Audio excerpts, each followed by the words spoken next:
ҳукумати мамлакат ба раванди солимгардонии маъюбон дастгирии иҷтимоӣ табақаҳои осебпазири аҳолӣ дастрасии онҳо ба хизматрасонии тиббиву иҷтимоӣ таваҷҷӯҳи хос зоҳир менамояд.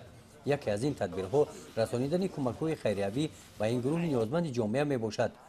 дар муассисаи давлатии хонаи интернати бемориҳои рӯҳӣ дар ноҳияи восе 225 нафар беморон ба табобат фаро гирифта шуданд.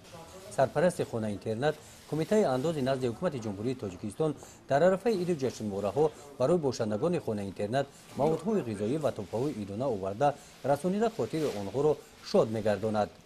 рӯзи 3 декабр кӯмакҳои навбатӣ ба маблағи 50 000 сомонӣ иборат аз маводҳои ғизоӣ сару либоси зимистона барои бошандагон ба хонаи интернат ворид карда шуданд.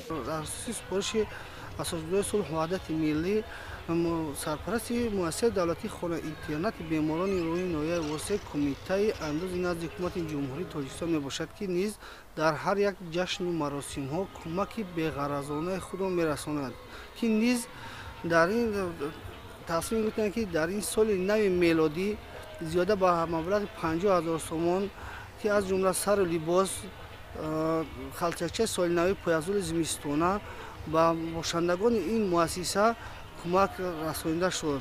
در خانه اینترنت بیماری‌های روحی ناحیه واسه برای باشندگان شرایط‌های مساعد زندگی فراهم آورده شدند.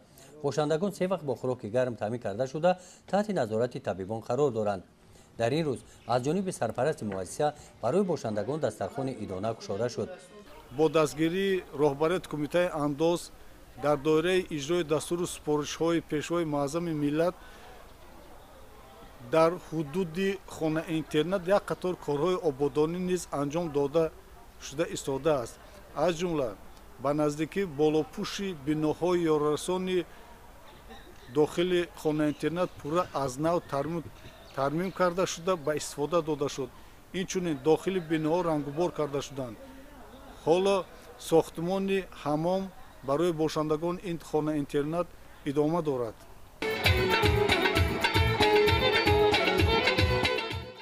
گزارش خواجه نظری خدای نظر ظهورов از ناحیه واسه برای برنامه اطلاعاتی نوید.